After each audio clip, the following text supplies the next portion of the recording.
Estamos no aquecimento para o nosso Global Meeting sobre economia circular e cadeias produtivas sustentáveis. Nosso evento acontece no próximo dia 17 de setembro e tem como co-realizadores a Embrapa, o Grupo R2 e o patrocínio da Caixa Econômica. Hoje temos a honra de estar com a Aline Souza. Muito bom tê-la aqui. Obrigada pela disponibilidade, pela presença e por trazer sua valiosa contribuição para o nosso podcast. Eu que agradeço o convite, sempre à disposição. Parabéns. Obrigada. A Aline estará com a gente no próximo dia 17 e vai trazer um pouquinho da sua história, da sua visão e da sua experiência, não é isso, Aline? Sim, espero contribuir bastante para trazer conteúdos aqui muito importantes. Aline, ex-diretora da Sentcop, da Central de Cooperativas, aqui do Distrito Federal, também representante da Secretaria da Mulher e da Juventude, não é isso? Isso, da Unicatadores. Da Unicatadores. E também secretária... Não. Eu estou como representante do Movimento Nacional de Catadores aqui no Distrito Federal, da MNCR. Né? Também faço parte do Conselhão, lá sou uma dos membros dos conselheiros que ali aconselham o governo federal. Também estou, agora sou discente do curso Bacharel de Direito no CEUB. E sou mãe de 7 filhos, né? E sou catadora da Cooperativa Reciclo. Tudo isso e mais um pouco, né, Aline? Sim. Carinhosamente, a Aline chama o grupo de filhos dela, e eu acho isso incrível quando ela fala com tanto carinho e brilho nos olhos, o G7. G7. Não é isso, Aline? G7, acho que é aí o principal combustível, né? Um filho já é um combustível enorme, 7, então... Pois é, a única forma mais fácil de lembrar é enumerando. É verdade, aí virou G7. Coisa boa. E o que esperar da Aline estudante? Esperança, né? Eu sou uma esperança para eu mesmo nesse campo acadêmico, porque é uma superação pessoal. Já tenho 20 anos de trabalho na reciclagem, aí seguindo uma linhagem familiar, né, terceira geração. Então, a gente, às vezes, no dia a dia, percebe que esse conhecimento acadêmico ele é importante, ele é complementar para o conhecimento do saber na prática. Então, eu tenho esperança continuar tendo essa esperança em mim mesma e em todo o coletivo de pessoas maravilhosas que estão ao meu redor para que eu consiga concluir. Coisa boa, Aline. E após a formatura, quais são os planos da Aline? Eu espero que daqui a 5 anos a gente consiga enxergar na nova Aline, né, formada, uma pessoa que estará disponível para atendimento da nossa categoria, principalmente a nossa categoria de trabalhadoras e trabalhadores da reciclagem, não só em Brasília, mas no Brasil. Então, buscar essa justiça social que a gente tanto fala, né, trabalhar para o combate das desigualdades sociais, defender de fato, né, o nosso público de 80% de mulheres, né, do movimento que sofrem violência doméstica ou algum tipo de violência, também não só contra as mulheres, mas contra as meninas, né? Então, eu acredito que é esse tipo de Aline que eu espero ver daqui a 5 anos. Bom, Aline, a gente sabe que os catadores, eles são, na verdade, a maior engrenagem desse processo e desse valioso trabalho que as cooperativas fazem e que muita gente não tem noção da grandeza, da importância desse trabalho, não só para a economia circular, mas para o meio ambiente também. O que você acha que falta na população? Olha, a gente sabe que a gestão ela é compartilhada, a gente sabe que o envolvimento ele é de todo o setor, né? Não é só a responsabilidade de um ou outro ali fazer a incumbência de resolver, porque não se resolve também facilmente, né? A situação é bem complexa quando se trata de saneamento básico nesse eixo de resíduos sólidos. Então, hoje, com toda a parte de estruturação do Distrito Federal, que o Distrito Federal ele acaba sendo uma exceção comparado aí, né, aos anos de cumprimento da Política Nacional de Resíduos Sólidos, né, que fez agora 15 anos, no mês passado. Então, a gente vê que não basta apenas ter só investimento, não basta apenas só abrir um aterro sanitário, destinar os resíduos corretamente para esse local. A gente precisa trazer para dentro dessa responsabilidade as pessoas, a nossa sociedade, porque as nossas comunidades, elas que consomem, elas que geram os resíduos, né? Nós geramos por ano em torno de 80 milhões de toneladas de lixo no nosso país. E a gente ainda recicla muito pouco, e ainda somente do que é rastreável. Porque a gente precisa também pensar em sistemas de rastreabilidade do resíduo de forma, né, que consiga trazer, de fato, essa dimensão de resíduos que nós catadores e catadoras reciclamos no nosso país, porque ainda há um grande índice camuflado, né, por conta dessa falta de rastreabilidade correta. Mas hoje, se a gente trabalhar toda essa parte estrutural de investimento e a gente não conseguir conectar a população, a gente vai ter o sucateamento de todo esse investimento. Então, eu falo isso com um recorte aqui para Brasília, onde eu administrei por 13 anos, né, o maior complexo de reciclagem que surgiu na pandemia, foi entregue em 2020 para a gente aqui, a Santicop, e ali a gente pôde se deparar com fatos que a gente até então, como catador, não sabia. Então, a gente pôde se deparar com que tipo de resíduo a gente recebe. Então, a coleta seletiva nossa, ela basicamente é uma coleta convencional, quando ela é feita por empresas, né? Então, a gente foi pleitear a coleta seletiva por cooperativas para tentar entender esse cenário e para ver se era uma falta de adesão da população. E a nossa coleta seletiva cooperativa, ela funciona muito bem. Ela tem uma adesão de até 97% de resíduo bom entregue pela nossa população. Então, com cooperativa funciona. Então, a gente viu que o fator que fez com que essa diferença fosse tão grande de um serviço de um para outro foi o fator da educação ambiental. Então, nossos mobilizadores hoje, eles têm uma entrega muito boa no resultado do contrato, porque eles conseguem diariamente ter contato direto com a nossa população, com os moradores, porta a porta, conscientizando, informando, instruindo e nossos caminhões fazendo a coleta do que de fato é reciclável e levando para nossas unidades. E esse eixo da educação ambiental é um eixo que eu falo muito, porque isso não tem como pensar só uma parte da gestão, tem que pensar a gestão como um todo.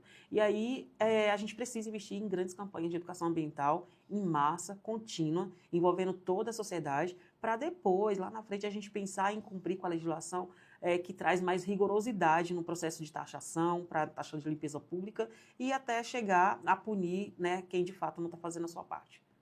É verdade. Você é mãe de 7, eu sou mãe de 1, por enquanto. E a gente vê que realmente essa questão da educação ambiental não adianta só a gente terceirizar para a escola. Como pai e mãe, nós precisamos também e temos responsabilidade sobre isso com os nossos filhos, né? Não adianta só a gente esperar que a escola faça.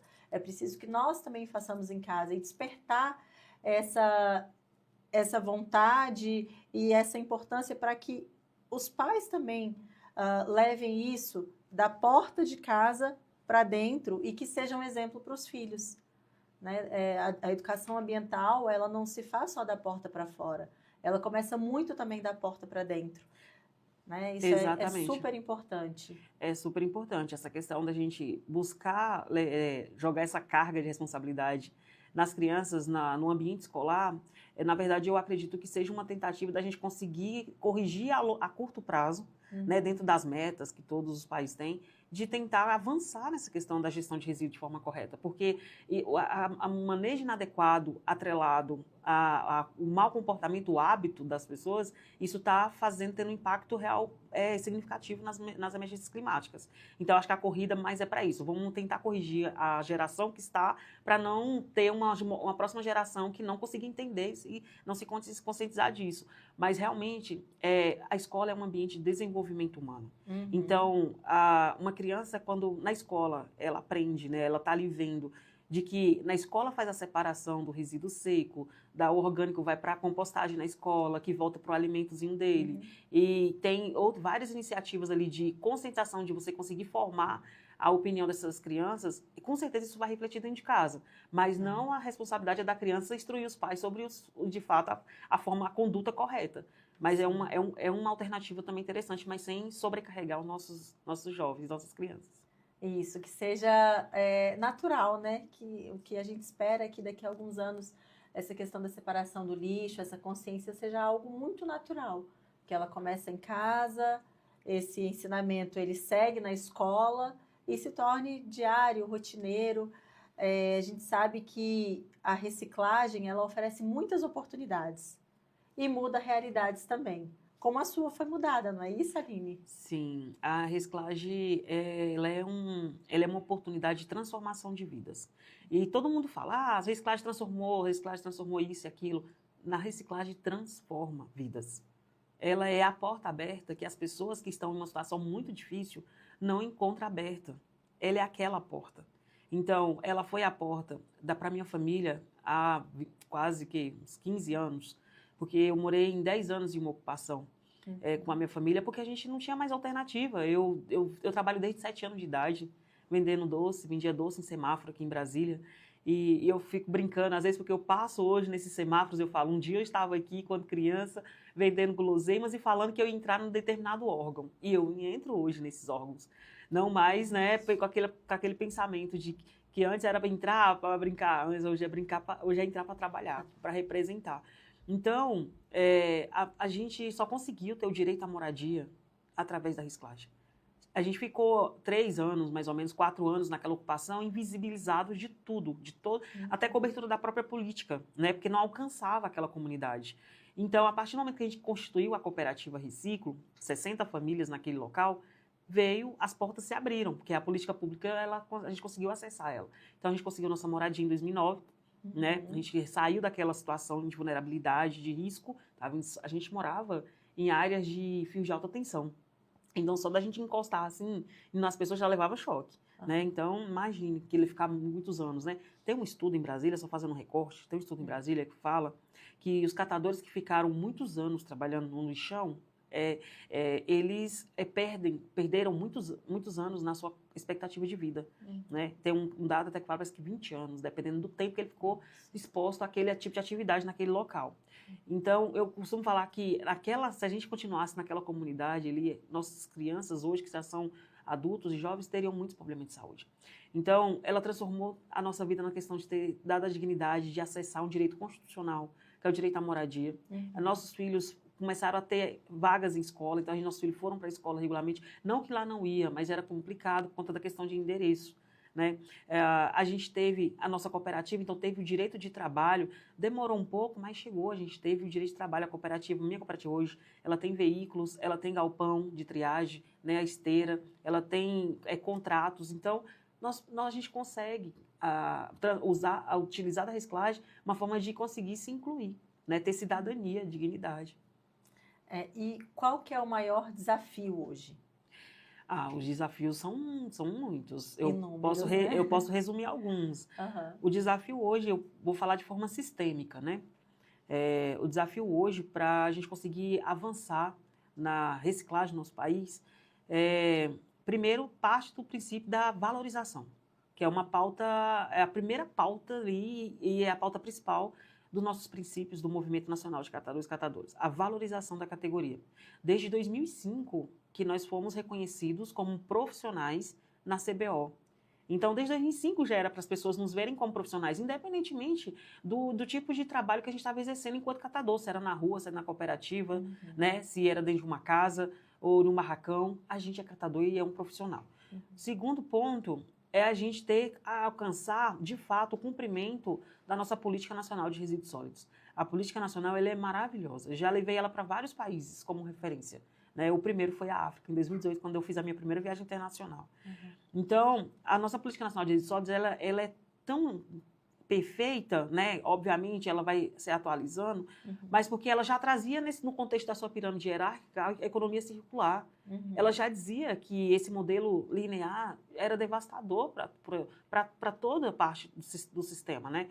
Então ela já mostrava que já tinha que ter mudança a partir dali, mas ela traz a gente várias vezes cooperativas de catadores, matérias escravos. Então ela nos cita várias vezes. E isso também é uma forma de nos saberem que estamos previstos legalmente e que tem que ser incluso. Mas a gente lidar com falta de infraestrutura desses empreendimentos, dos grupos.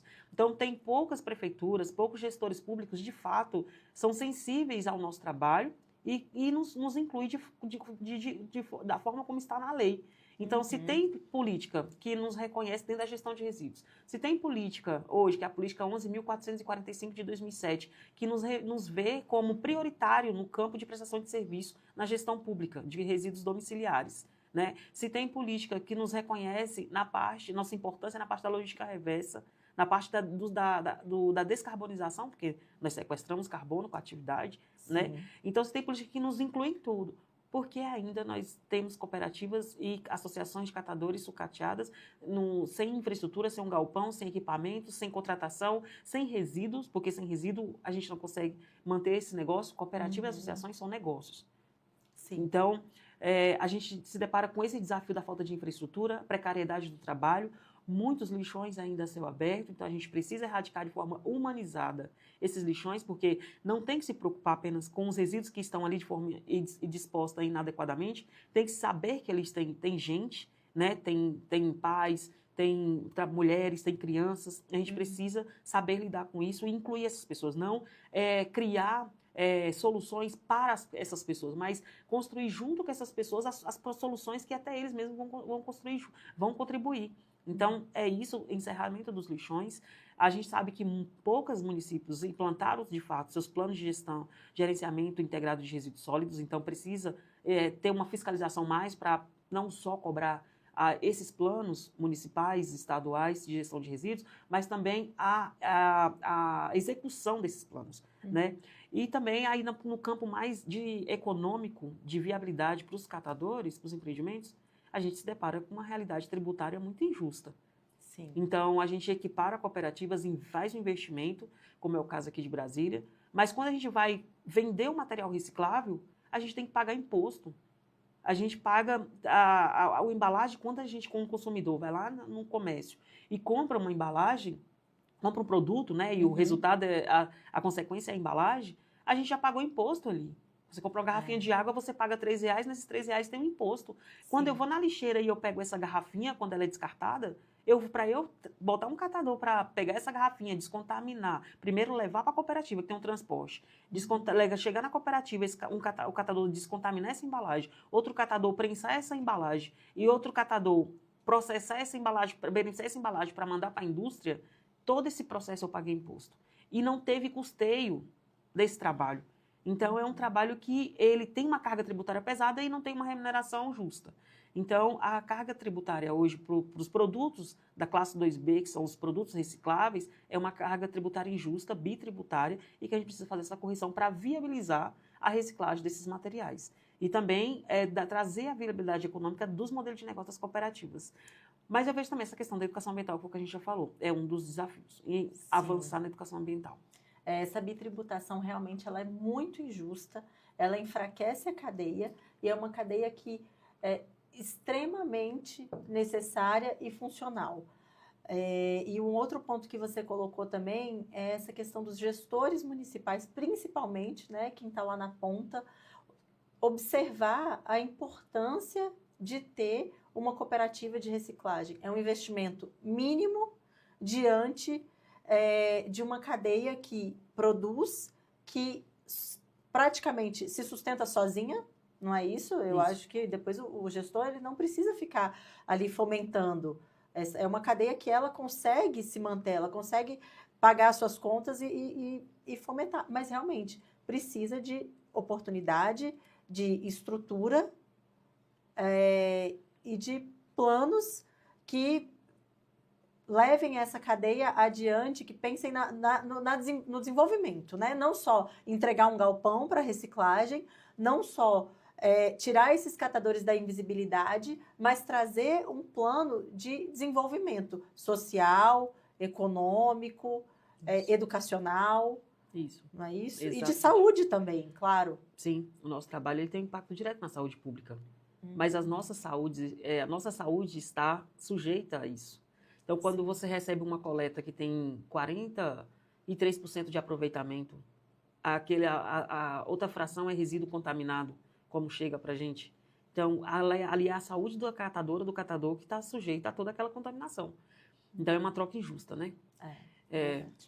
Em relação à questão que você falou que na pandemia foi quando vocês, aqui em Brasília, vocês receberam ali o espaço onde hoje é a Senticop. E eu imagino o quão vocês trabalharam nesse período da pandemia, em que as pessoas estavam em casa, produzindo muito mais lixo, e eu acho que vocês tiveram aí a oportunidade de mostrar o quão o trabalho de vocês foi extremamente importante nesse período, e vocês não pararam, né? Não. Nem um dia.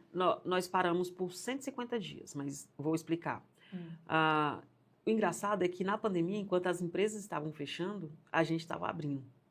Então, a gente sempre sabe que a coleta domiciliar é um serviço essencial à população. Então, ela não pode parar. O que vai mudar é a dinâmica dependendo da situação. Então, a Senscop, o complexo, ele foi entregue para a gente em dezembro de 2020, já no finalzinho. Então, 2021, 2022, que foram os grandes desafios para conseguir lidar com essa situação. Por conta, né, do decreto do Distrito Federal, então, as cooperativas elas foram suspensas das atividades, então, a gente teve que se adaptar. Só que, tipo, várias profissões, as pessoas ficaram de home office, mas elas estavam recebendo, porque elas estavam trabalhando em casa. A reciclagem não tinha como trabalhar em casa, né? Então, e o resíduo também, ele não estava mais disponível. Na condição que ele chegava da coleta para a cooperativa, teria que criar um protocolo de proteção dos catadores para manusear aquele resíduo que, porventura, né, diante das informações da Anvisa, vinha contaminado com vírus, né? E, assim, fazendo um recorte.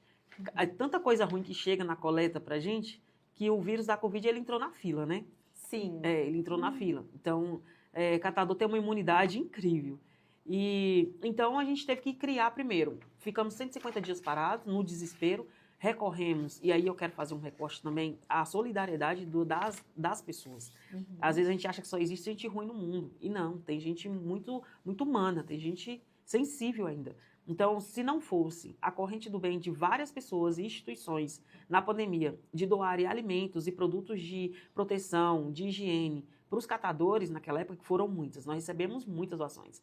Então, assim, a gente recebia doações em dinheiro, a gente ia no supermercado, a gente fazia uma listinha do tipo de alimentos, produtos que a gente ia comprar para montar as cestas para entregar para os catadores, porque a gente queria entregar o melhor para eles. A gente não queria entregar alimento estragado para eles, a gente queria entregar o melhor. Então, eu cansei, eu estava grávida da Ariela, né, a Ariela minha G7, que é a última, e assim, eu ia com buchão, pegar cesta, na cidade 1, ir para a cidade 2, e levar para a igreja, para montar, com o apoio dos catadores que moravam naquela comunidade, montava as cestas e levava, né, marcava com a cooperativa, eram 20 cooperativas, cooperativa X, hoje é o dia de você levar suas cestas, e estava lá tudo montadinho, tudo bonitinho, para eles levarem. Então, foi um acolhimento e uma segurança que a gente teve nessa época, da segurança alimentar que a gente teve nessa época, que eu nunca vou esquecer. Então, muita gratidão pelas pessoas. Cara, as pessoas que doaram de R$5 as que doaram 18 mil, que foi o que a gente recebeu da CUFA. A gente fechou o mercado para fazer a compra para levar as cestas para os catadores da CUFA. Então, foi muito legal. Mas aí a gente não queria ficar só em casa recebendo os alimentos, porque a gente tinha as contas para pagar. As contas não pararam de chegar, né? A pandemia estava suspendendo muito serviço, mas da energia, o da água, eles não pararam de chegar, não.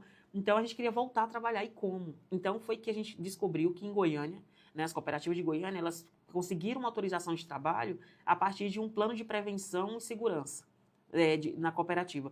A gente pegou esse plano, adaptou para a nossa cooperativa, complexo, e a gente conseguiu a aprovação dele na Anvisa e no SLU, e aí depois de 150 dias a gente voltou a trabalhar. Com a cooperativa toda adaptada, tipo, os catadores chegavam, primeiro que eu achei massa, foi o EPI, porque catador não gosta de usar EPI de jeito nenhum. Ele acha que aquilo não serve para nada. Então, na época da pandemia, cara, não precisa nem você implorar, o cara ele mesmo já ia pegando o EPI e usando. Porque ele via que tinha que se proteger, tinha que proteger sua família dentro da sua casa, né? Então, o EPI foi muito reforçado nessa época para os catadores usar e que até hoje ficou. Até hoje você vê um cobrando o outro para usar o EPI. Então, foi uma coisa que ficou. Mudou essa cultura, né? Mudou. Aí, então, tinha lá os lavatórios móveis. Então, os catadores, antes de chegar na cooperativa, tinham que ir lá lavar as mãos, botar álcool em gel. Sabe, coisa que não era, assim, a gente sabia que é coisa que tinha que ter, independente de pandemia ou não, tinha que ter. Mas a gente não tinha essa atenção. E aí, isso foi importante, porque eles mesmos começaram a pensar neles. Quando você chega na cooperativa, você está pensando no trabalho, na cooperativa, na entrega. Você não está pensando em você. Na época da pandemia, os catadores eles estavam pensando neles, querendo se cuidar, se proteger, preocupado com as notícias que tinham e tal. Então, foi muito bom ter voltado ao trabalho, adaptando. No começo foi bem chatinho, porque o resíduo, né, a disputa é para triar rápido, dentro das 6 horas, e produzir mais. E a disputa lá é essa. Só que quando você chegar na cooperativa, você tinha que trabalhar com resíduo que já tinha passado por quarentena, e trabalhar com, né, o que já estava em condições de trabalhar, o que já tinha passado pela quarentena. Então, não tinha aquele volume de resíduo que a gente estava acostumado para trabalhar, porque tinha que respeitar esse período para o combate do vírus, para eles trabalharem. Então, teve isso e eu acho que foi isso. Tipo, a gente ficou muito... teve um impacto econômico bom, porque como muitas indústrias fecharam, a demanda aumentou a demanda e a oferta para as cooperativas. Então, lá na época, a gente viu que não tinha sistema, era tudo Excel na Sandcop, a comercialização em rede. Então, no Excel, você movimentar 13 mil toneladas de materiais recicláveis e movimentar 2 milhões por mês de receita, sabe? Isso é uma coisa de louco, você movimentar isso em Excel. E a gente viu a necessidade de comprar um sistema. Em 2021, a gente comprou o sistema, final de 2021, em 2022, a gente já começou a usar o sistema, o Sagicom. É um sistema que a gente se adaptou fácil, porque já é um sistema do mercado, né, das recicladoras. Então, o sistema ajudou a gente bastante, porque trouxe dados, a gente conseguiu ver os nossos dados, né, e trabalhar em cima deles. Então, a gente viu que o mercado estava pagando melhor através do sistema, não era nem através da venda. E aí, nossa, olha aqui, essa empresa está pagando tal. Então, a gente teve um ganho econômico na renda dos catadores na pandemia por conta do mercado. O que não realçou muito por conta do impacto no volume, porque tinha essa questão da quarentena. Mas o mercado, o preço melhorou bastante. E se não fosse a bitributação, vocês teriam feito uma receita ainda maior, teriam mais investimentos. Isso. E mais expansão do trabalho, não é isso? Teria para fazer investimentos. Hoje, acredito que as cooperativas teriam feito fundo de caixas, né, que é o que é previsto na nossa legislação cooperativista, e poderiam fazer investimento para os catadores, ou até segurar um período de oscilação de mercado. Mas, infelizmente, naquela época, por mais que a gente tinha notícias boas, né, do retorno do mercado, mas localmente a gente tinha um complexo, a gente tinha um Corsa. O nosso Corsa ele custava 20 mil por mês, que era a Sandcop, eles contavam no escritório no Conic. E do nada não, 10 anos. Depois de 10 anos, estrutura isso, a gente ganha uma Ferrari, custando 300 mil por mês. Como que você tinha um Corsa pagando 20 mil e você, no outro dia seguinte, você tem que ter 300 mil para você bancar a Ferrari? Foi isso que aconteceu comigo na gestão da Sandcop. A gente teve ganhou uma estrutura que, na verdade, você tem que bancar aquela estrutura. Ela não tinha subsídio, né? Ali era todo um regimento, era regimentada por um acordo de cooperação técnica com a SEMI e com a SLU, que foram os responsáveis, são ainda os responsáveis de forma compartilhada da gestão ali com a Sandcop, mas os custeios ali ficou tudo para a Sandcop. E a nossa sorte é que, como o mercado reagiu, a gente conseguiu amenizar esse impacto na renda lá e na distribuição de renda geral dentro, tanto para as cooperativas como para a própria sustentabilidade da Sandcop. Mas isso foi se acumulando, né? Ao longo de 2021, 2022, 2021, 2022 e 2023. E aí chegou uma época que colapsou. Não tinha nenhum real na conta para pagar nada, porque o mercado mudou depois que tudo foi voltando ao normal. Sim. E aí a gente foi cobrando, negociando, né, com a SLU para a SLU pagar o que estava previsto na CT, que era de responsabilidade dele, que era a conta consumo de energia, consumo de água, e tinha outras despesas, só que até hoje a gente não conseguiu ainda negociar, que é a questão, como a área tem 80 mil metros, são 3 galpões, né, 3 grandes centros, ali a segurança ela é caríssima. Então, a gente estava com 3 mil reais na conta, enquanto já tinha que arcar na semana seguinte com um contrato de uma empresa de segurança de 26 mil. Então, nosso capital de giro foi 3 mil reais na conta da rede. Então, olha o desafio que a gente teve. E aí foi onde a gente se deparou com quanto que a gente pagava de imposto para vender material reciclável. Foi através do sistema e através dessa gestão da rede nesse período de pandemia. A gente viu que era 350 mil por ano que a gente tinha que pagar de imposto para poder vender material. É surreal, né, Aline? Em pensar que 350 mil, ele pode retornar para a cooperativa e para os cooperados com um investimento assim, em diversas áreas, né?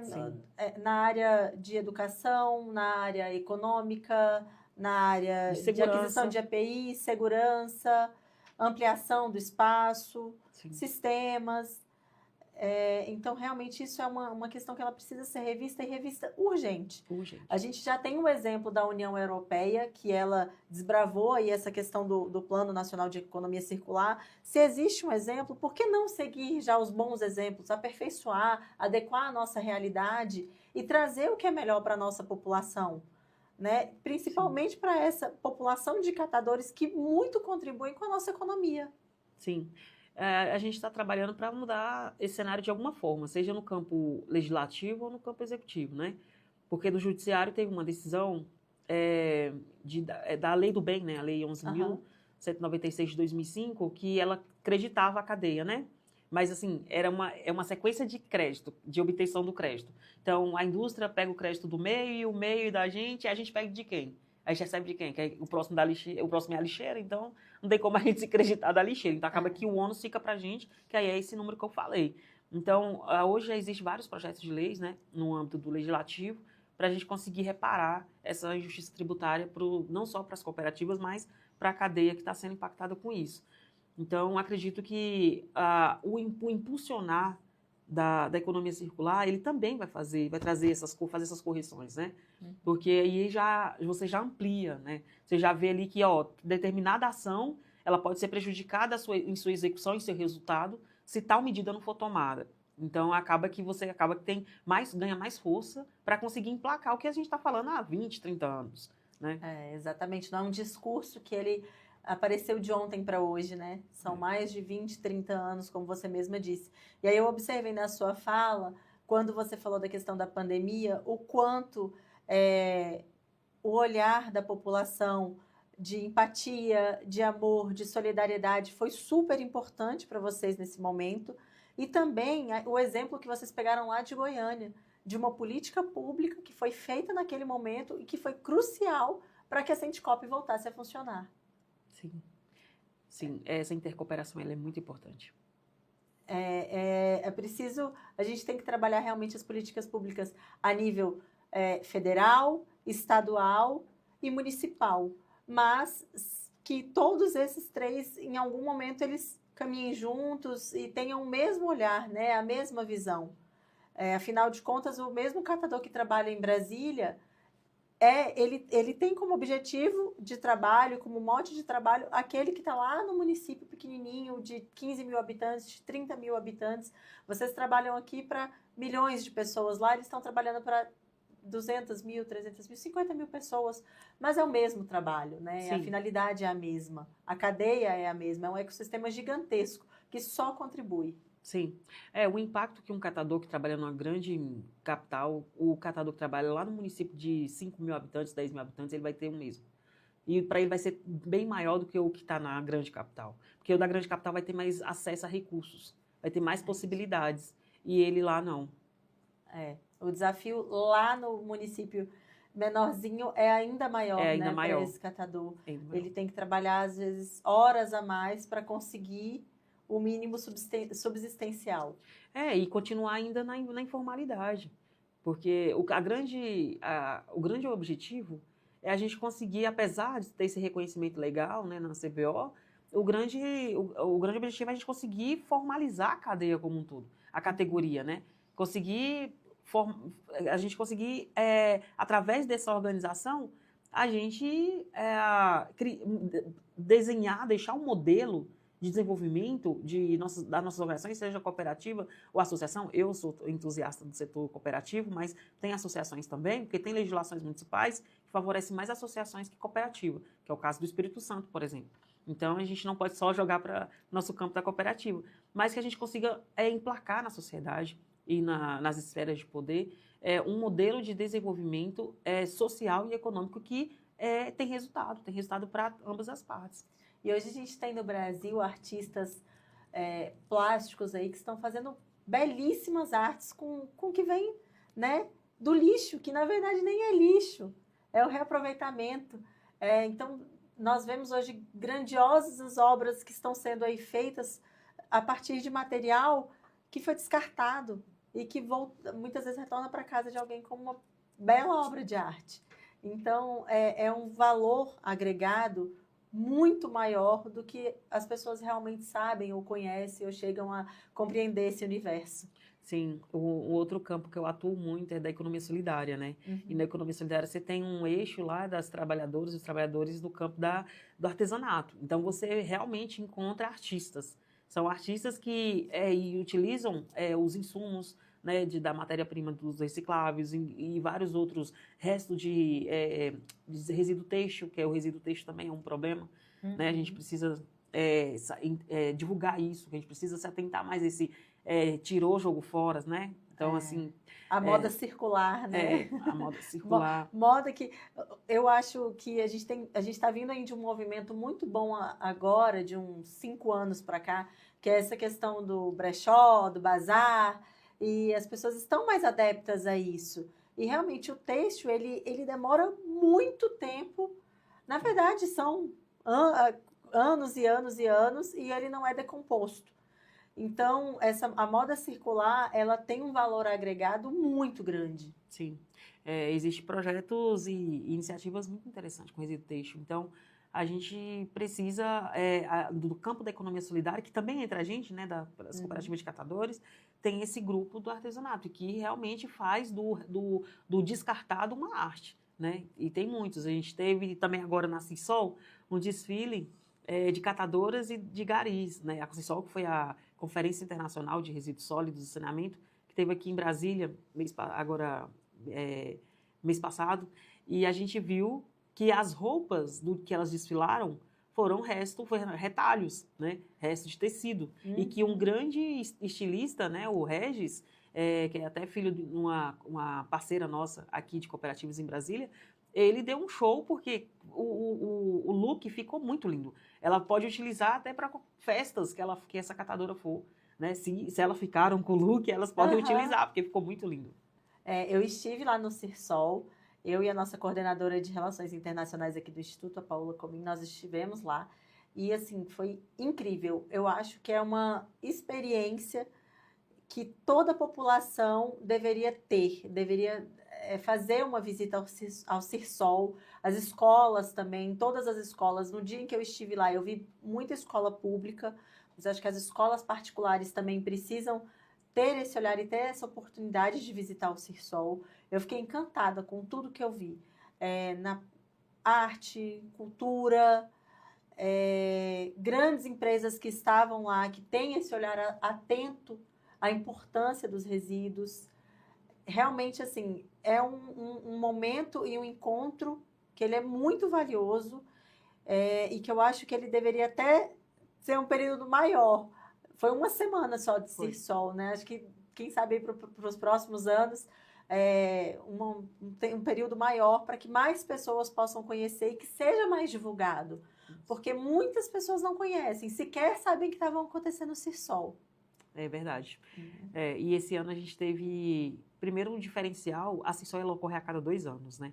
A primeira edição que eu fui foi em Pernambuco, então fiquei maravilhada, eu falei, esse evento aqui é massa para catador, porque tem debates, temas importantes, tem exposição, tem isso, arte, cultura, então você consegue até fazer network lá, então gostei demais. Verdade, assim, ver essas novas oportunidades de negócios também, né? Eu vi um quadro lá belíssimo e eu até fotografei ele e postei no meu Instagram, nos stories, em que eu coloquei, não é lixo, é arte. E uma arte, assim, encantadora. Sim, de São Paulo, uma exposição que veio de São Paulo, muito legal. Isso. E a cooperação também, né, de outros estados, de países de fora. Sim. Eu vi alguns países que estavam expondo lá. Isso é muito bacana. Essa cooperação ela é fundamental. Nós tivemos catadoras da Aliança Global de Recicladoras, a catadora Soledad do Chile, a Nora da Colômbia. Então, nós tivemos 2 catadoras que representam, né, a Organização Internacional de Recicladores lá na Cirsol. E olha aí, as mulheres liderando aí. Sim. Aline, eu gosto muito desse conceito, eu gosto muito dessa ideia de que a economia circular, ela é começo, meio e recomeço. É isso mesmo? Sim, porque senão não seria circular, né? Então, ela realmente é nessa lógica. E é isso, a gente tem que explorar ao máximo o que já foi produzido, aquela matéria-prima, né? Ou determinada ação que consiga, de fato, cumprir com esse círculo, né? Então, eu vejo que não tem mais espaço para modelo linear. Não tem, a gente está vendo isso, né? A gente precisa buscar o não financiamento de modelos lineares. Porque é importante a gente também, eu estava falando na CISOL, tudo agora é economia circular para cá, eu fiz parte da construção da INEC, né? Eu faço parte do grupo Elas na Circular, Elas, Mulheres da Circularidade, que tem do grupo que é liderado pela Assis do MD, que tem muitas mulheres lá maravilhosas, e que a gente toca muito isso, porque a parte de gênero ela também é importante quando se fala na prática da economia circular. E quem defende, né? Então, eu fico vendo que a gente precisa entender o nosso papel nisso, entender a importância disso. E aí, quando você vai para os modelos, que são diversos, modelos que eu já vi em vários eventos que eu participo, teve um em São Paulo, que teve aquele fórum, né, mundial da economia circular em São Paulo, no Parque Ibirapuera, ali paralelo tinha alguns eventos, eu participei, eu pude ver várias iniciativas legais, e só que tem que ter investimento. A gente tem que impulsionar isso, a gente tem que acelerar isso, né? Porque o modelo linear, ele é devastador e a gente não tem tempo mais de corrigir isso. A gente está discutindo aqui no campo, fazendo um recorte dessas ações para o campo de resíduos e o impacto que tem, né? Imagina os outros setores, a parte da agricultura, né? Então, outros setores também são prejudicados com esse modelo linear. Então, eu vejo que realmente é essa lógica que você trouxe. Começo, meio e recomeço. Eu acho que é assim que a gente tem que pensar, de agora em diante, e trazer isso à tona, né? Que vire uma campanha. Acho que a gente pode fazer uma campanha, né, Aline? Começo, meio e recomeço. E não deixar isso só por conta também a questão da implementação da economia circular robusta e com uma grande musculatura aí, e com planos de desenvolvimento não só por conta do governo, mas a iniciativa privada ela também pode e deve contribuir muito. Sim, eu vejo que a iniciativa privada ela pode até fazer mais rápido que a própria máquina pública, né?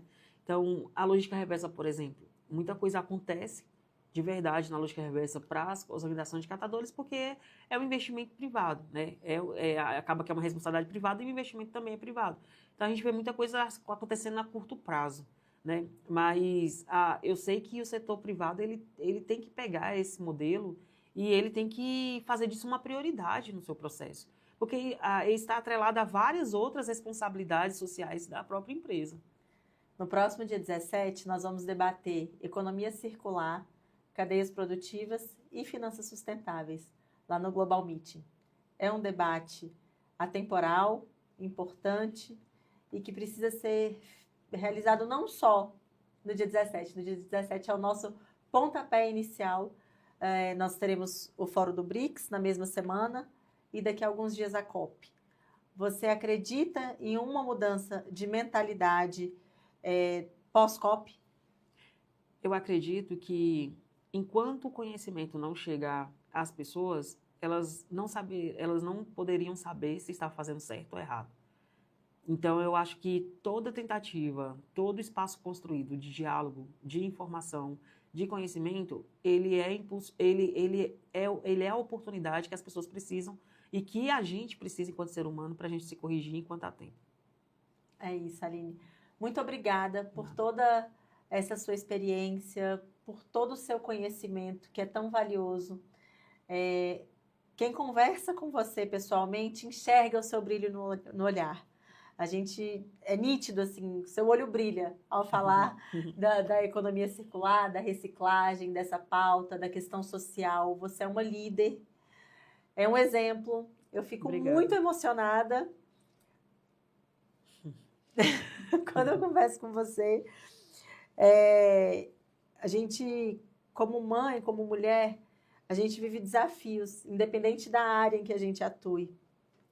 E quando a gente encontra uma outra mulher vencendo os desafios, rompendo barreiras, é gratificante. A gente passa a entender que ser mulher no nosso país é um desafio enorme. Ser mulher em situações adversas é um desafio muito maior. Muito obrigada, que você continue sendo esse exemplo e que eu espero que eu possa ver as suas vitórias daqui a 5 anos, daqui a 10 anos. Eu quero ver a doutora Aline formada e eu quero ver os filhos da doutora Aline também formados. mudar essa mudança da sua vida, da sua história, com tudo que você passou, e vindo, né, de onde você veio, e voltando todos os dias para o seu ofício diário, com uma formação, com uma entrega ainda maior, é isso, é a dignidade que foi resgatada, é a invisibilidade que um dia a gente deseja que não exista mais, e as oportunidades, né? São portas abertas. Todo mundo pode escrever uma nova história, assim como a Aline está escrevendo. Obrigado. Obrigada. Fico muito feliz. Obrigado pelas palavras. Me impulsionam a não desistir. Terminamos aqui, ó, emocionadas. Obrigado. Peraí que eu vou fechar aqui, peraí, deixa eu voltar. Aline, se você tivesse 1 minuto no microfone da COP30, o que você diria? Esperança. Esperança para a gente conseguir preservar a nossa casa-mãe, nosso planeta. Ela falou a mensagem toda da COP30 em menos de 1 minuto. É isso. Esperança, né, Aline? Esperança. Aline, dia 17, então, você está com a gente lá Na Praia, no nosso Global Meeting. Eu tenho certeza que vai ser incrível. E eu não vou convidar as pessoas, não. Eu quero que você convide, então. Então, pessoal, vamos lá, todo mundo dia 17, Na Praia, né, discutir um tema fundamental e importante. Não perca, depois você vai se arrepender.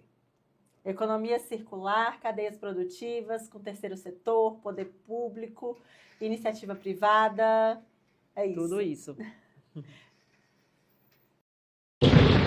É da nossa natureza olhar o mundo com mais calma, sentir que o futuro nasce de dentro da nossa alma e que cuidar da terra é mais que uma esperança, é plantar agora o verde para colher amanhã bonança. Não é só sobre cuidar da mata, nem só sobre rio e estrada, é sobre dar teto e vida para quem antes não tinha nada. É sobre abrir uma porta e junto, um coração, poder incluir cada pessoa no mapa da solução. É o que move a cidade, o campo, a indústria, o chão. É pensar no produtivo com mais regeneração. Transporte que não polui, energia que se reinventa e cidades mais resistentes quando o tempo se apresenta. Somar inteligência com coragem e união para ver crescer a nossa vida e dar mais força ao cidadão. A gente cuida do hoje com o amanhã para florescer, porque é da nossa natureza fazer acontecer. Não, a gente não vai desistir, a gente não vai abaixar a cabeça para quem ameaça a nossa soberania. A gente não vai deixar de usar o Pix é nosso, é de graça e está do lado de todo brasileiro. A gente não vai sossegar vendo você pagar mais impostos do que os super ricos, que pagam nada ou quase nada. A gente não vai deixar que a fome volte a assombrar. Sim, a gente vai seguir, a gente vai sim. Bota comida na mesa com Bolsa Família e o recorde de empregos. A gente vai sim. Se posicionar pela paz quando houver guerras. A gente vai sim. Garantir com pé de meia que o jovem siga na escola, faça o Enem e se torne universitário. A gente vai sim. Lutar do lado das nossas empresas que exportam e levam a força do nosso trabalho para o mundo inteiro. A gente acredita sim em um país forte e independente, um país que diz não pros privilégios e sim pra justiça social. Eu digo sim ao povo brasileiro. Governo do Brasil do lado do povo brasileiro. Ao povo brasileiro. Governo do Brasil do lado do povo brasileiro. Ao povo